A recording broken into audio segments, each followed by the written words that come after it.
Assalamualaikum warahmatullahi wabarakatuh. Saya Syakur Khairi dan rekan saya Akna Vivaldi akan memaparkan hasil tugas besar 1 komputasi awan dengan topik pembahasan mengenai perbandingan antara Google Cloud Platform atau GCP dan Amazon Web Services atau AWS. Melalui pemaparan ini, kami berharap dapat memberikan penjelasan yang informatif mengenai kelebihan, kekurangan, serta fitur utama dari kedua platform cloud tersebut. Semoga materi yang kami sampaikan dapat menambah wawasan dan bermanfaat bagi teman-teman semuanya. Baik, langsung saja ya kita mulai ke presentasinya. Oke teman-teman semuanya, jadi apa itu Google Cloud Platform dan Amazon Web Services? Google Cloud Platform adalah layanan cloud dari Google yang memungkinkan kita menjalankan berbagai aplikasi tanpa harus ribet ngurusin server fisik atau infrastruktur yang rumit. Jadi, kita tinggal fokus ke aplikasinya aja nih. Sedangkan urusan teknis kayak penyimpanan data, pemrosesan data besar atau big data, machine learning, dan keamanan, semuanya udah disediain sama GCP teman-teman. Nah, yang bikin GCP menonjol itu salah satunya karena dia punya jaringan global super cepat dan gampang banget terintegrasi sama layanan-layanan Google yang udah sering kita pakai. Contohnya nih, kayak Gmail, Google Drive, dan juga YouTube. Jadi buat perusahaan atau developer yang udah terbiasa di ekosistem Google, GCP ini bisa jadi pilihan yang nyaman dan juga efisien. Kemudian ada Amazon Web Services. Nah, kalau AWS ini adalah platform cloud milik Amazon yang udah jadi pionir dan pemimpin besar pasar cloud computing dunia. AWS punya segudang layanan, mulai dari penyimpanan data, komputasi, database, sampai ke IoT dan juga AI. Bisa dibilang, hampir semua kebutuhan teknologi bisa dipenuhi sama AWS. Nah, keunggulan AWS sendiri itu ada pada fleksibilitas dan skalabilitasnya. Kita bisa pakai sesuai kebutuhan dan hanya bayar berdasarkan penggunaan. Jadi, memang sudah banyak nih perusahaan yang akhirnya pindah ke AWS, teman-teman. Karena bisa ngurangin biaya bangun infrastruktur sendiri dan layanannya juga udah teruji di banyak skala bisnis, dari startup sampai perusahaan besar.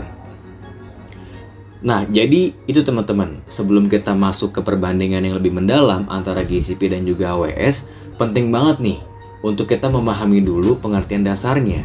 Karena kalau kita belum paham konsep dasarnya, nanti kita bisa bingung pas ketemu fitur-fitur teknis, keunggulan, dan bahkan contoh penggunaan dari masing-masing platform.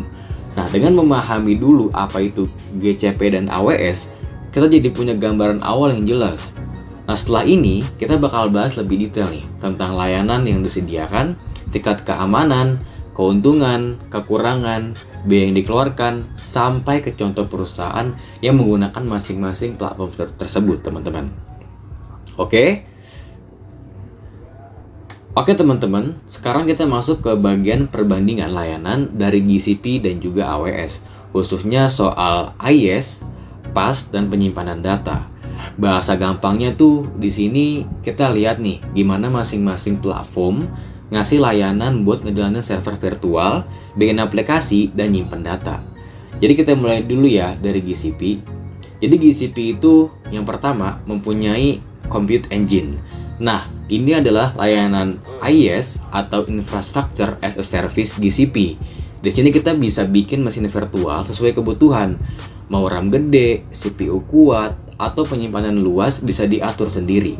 Cocok banget buat yang butuh sistem fleksibel dan bisa diskalakan. Yang kedua ada App Engine. Kalau nggak mau ribet urus server, ada App Engine teman-teman. Ini adalah layanan PaaS atau Platform as a Service yang bikin kita tinggal fokus ke pengembangan aplikasinya aja. Server, skalabilitas, dan keamanannya udah diatur otomatis sama Google teman-teman. Kemudian Cloud Storage, Persistent Disk, dan juga File Store. Ini tuh buat urusan nyimpen data. GCP punya Cloud Storage buat file-file besar kayak gambar atau video. Terus kalau butuh penyimpanan blok atau file yang cepat dan stabil, ada juga Persistent Disk dan File Store. Jadi menurut saya pribadi ini lengkap banget sih. Ya. Kemudian dari Amazon Web Services itu ada yang namanya Amazon EC2 atau Elastic Compute Cloud. Kalau di AWS, layanan AIS-nya itu namanya EC2, teman-teman. Di sini kita punya kontrol penuh atas mesin virtual yang kita buat.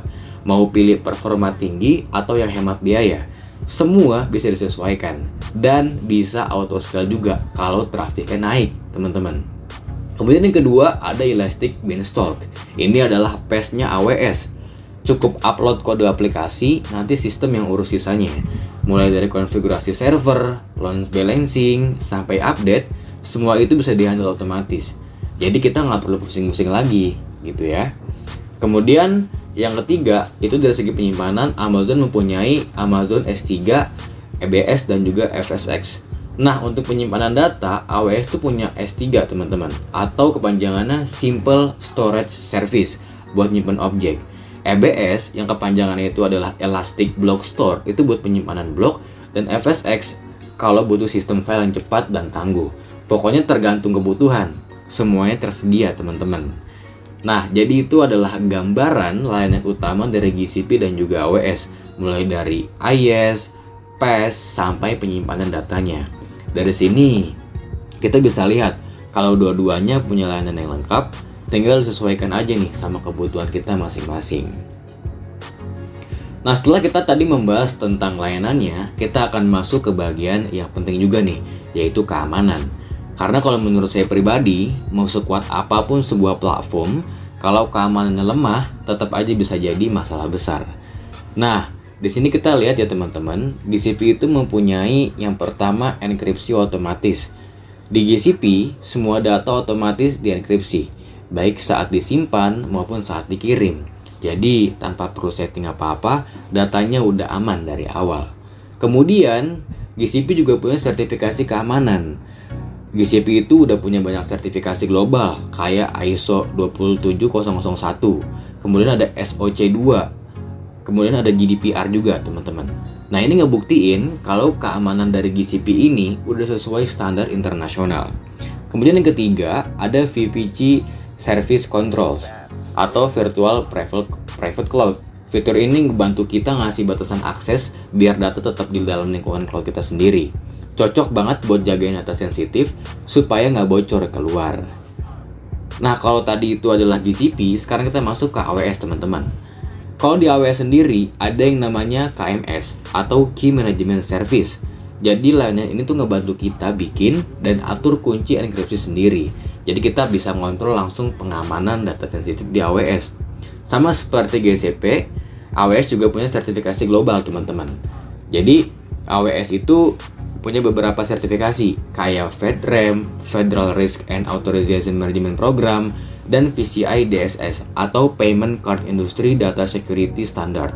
Jadi aman buat perusahaan besar yang butuh level keamanan tinggi. Kemudian yang ketiga juga ada AWS Shield and WAF atau Web Application Firewall. AWS Shield dipakai buat nangkal serangan di DOS atau Distribute Denial of Service. Sementara WAF bantu lindungi aplikasi web dari serangan umum kayak SQL injection atau cross-site scripting. Jadi dari sisi keamanan, dua-duanya ini udah punya fitur dan sertifikasi yang kuat banget. Tinggal balik lagi kebutuhan perusahaan masing-masing. Mau yang lebih otomatis kayak GCP atau yang lebih customizable kayak AWS. Oke teman-teman. Nah, sekarang kita akan membahas tentang keuntungan dari kedua platform tersebut. Jadi, keuntungan GCP yang pertama itu terintegrasi erat sama layanan Google. Kalau teman-teman udah biasa pakai Gmail, Google Docs, atau Google Drive, pasti bakalan ngerasa familiar ya kan? Karena GCP ini nyambung banget sama semua layanan Google. Jadi proses kerja antar aplikasi itu lancar dan efisien banget. Kemudian yang kedua, UI-nya simple dan enak dilihat teman-teman. Buat yang baru masuk ke dunia cloud, GCP punya tampilan yang bersih dan mudah dipahami. Nggak ribet, jadi belajar dan ngelola layanan pun lebih nyaman gitu ya. Terus yang ketiga, kemampuan dalam urusan data dan AI. Karena kita fokus di bidang data science atau machine learning, GCP ini punya senjata andalan kayak BigQuery, AutoML, sampai Vertex AI. Jadi powerful banget buat analitik dan juga prediksi. Kemudian kita masuk ke keuntungan AWS. Yang pertama itu layanannya super lengkap. AWS itu kayak supermarket cloud, semuanya ada. Mau butuh layanan buat komputasi, database, AI, sampai IoT tinggal pilih aja. Jadi bisa disesuaikan banget sama kebutuhan kita. Kemudian yang kedua, ada infrastruktur globalnya luas banget. Jadi AWS punya data center hampir di seluruh dunia. Ini bikin aplikasi kita bisa lebih cepat diakses pengguna dari manapun dan juga lebih tahan banting kalau terjadi gangguan. Kemudian yang ketiga, ini cocok banget buat perusahaan besar. Buat bisnis yang udah jalan pakai software enterprise kayak SAP, Oracle, atau Microsoft, integrasi sama AWS tuh gampang banget. Jadi, migrasi dan pengelolaannya juga lebih smooth. Jadi, itu teman-teman, keuntungan dari kedua platform. Baik GCP maupun AWS punya kelebihannya masing-masing. Tinggal sesuaikan aja sama kebutuhan dan tujuan proyek kita. Mau yang user friendly dan kuat di AI, GCP itu cocok. Kalau misalkan kita butuh yang lengkap dan scalable, itu lebih oke AWS. Gitu ya teman-teman. Nah, kemudian slide berikutnya akan dijelaskan oleh teman saya, yaitu Agna. Nama saya Agna. Kali ini kita akan membahas kekurangan dari GCP dan AWS. GCP, yang pertama, jumlah layanan belum sebanyak AWS. Meskipun terus bertumbuh, GCP masih belum memiliki variasi layanan sebanyak AWS, terutama untuk enterprise dan legacy system. Yang kedua, cakupan geografis terbatas. Beberapa negara atau wilayah belum terjangkau oleh data center GCP, menyulitkan perusahaan yang memerlukan lokasi tertentu. Dan yang ketiga, ada kecenderungan pada ekosistem Google. GCP bekerja lebih optimal jika seluruh sistem menggunakan layanan Google, membuatnya kurang fleksibel bagi pengguna non-Google. Lalu ada AWS. Yang pertama, struktur harga rumit. Pengguna baru bisa kewalahan memahami detail biaya karena banyak komponen kecil yang memengaruhi tagihan akhir. Kedua, ada UI kurang intuitif. Antar muka AWS terasa penuh dan rumit, terutama bagi pemula yang baru pertama kali menggunakan layanan cloud. Dan yang ketiga, ada biaya tersembunyi. Tanpa pengawasan ketat, biaya bisa membengkak dari aktivitas yang tidak diperhitungkan, seperti data transfer antar zona. Lalu di sini ada biaya dan model harga GCP. Yang pertama, kredit gratis seharga $300. Pengguna baru mendapatkan kredit $300 yang bisa digunakan untuk mencoba berbagai layanan GCP selama 90 hari tanpa risiko. Yang kedua, struktur harga transparan. GCP dikenal dengan model harga yang jelas dan mudah dipahami, memudahkan pengguna memprediksi dan mengelola anggaran. Dan yang ketiga, ada alat estimasi biaya akurat. GCP memiliki cost calculator dan laporan billing yang mudah dibaca, cocok untuk perusahaan yang ingin efisiensi biaya secara ketat. Lalu ada AWS. Pertama, free tier 12 bulan. AWS menyediakan lapisan gratis selama 1 tahun dengan layanan terbatas, cukup untuk belajar dan eksperimen ringan. Yang kedua, struktur biaya kompleks. Dengan banyaknya layanan dan parameter, pengguna sering memerlukan alat tambahan atau konsultasi untuk memahami total biaya. Dan yang ketiga, ada potensi biaya tinggi tanpa pengelolaan. Penggunaan layanan tanpa konfigurasi efisien bisa menyebabkan biaya besar, sehingga pengawasan aktif sangat disarankan. Lalu di sini ada contoh perusahaan yang menggunakan GCP. Yang pertama ada LG Electronics. LG Electronics adalah perusahaan yang bergerak di sektor elektronik dan teknologi yang memanfaatkan Google Cloud Platform untuk mengolah data besar dan kecerdasan AI, serta mempercepat pengembangan produk berbasis Internet of Things.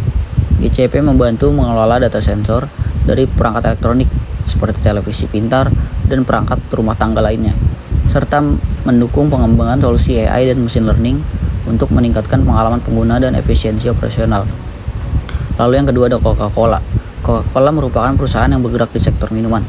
Perusahaan ini juga menggunakan GCP untuk menganalisis data besar dan mengoptimalkan manajemen rantai pasokan mereka. GCP memungkinkan efisiensi distribusi dan pengelolaan inventaris yang lebih baik melalui analytic cloud. Selain itu, mereka juga memanfaatkan AI untuk memahami preferensi konsumen, yang mendukung pengambilan keputusan yang lebih cepat dan akurat, serta meningkatkan keberlanjutan produksi. Lalu yang tiga ada The New York Times. Bergerak di sektor media dan jurnalistik menggunakan GCP untuk mengelola dan memproses konten besar, seperti artikel, gambar, dan video. GCP menyediakan infrastruktur yang dapat diskalakan untuk menyimpan data dan menganalisis tren membaca. Penggunaan GCP membantu meningkatkan relevansi konten dan pengalaman pengguna, serta mengoptimalkan monetisasi iklan. Lalu di sini ada contoh perusahaan yang menggunakan Amazon Web Service.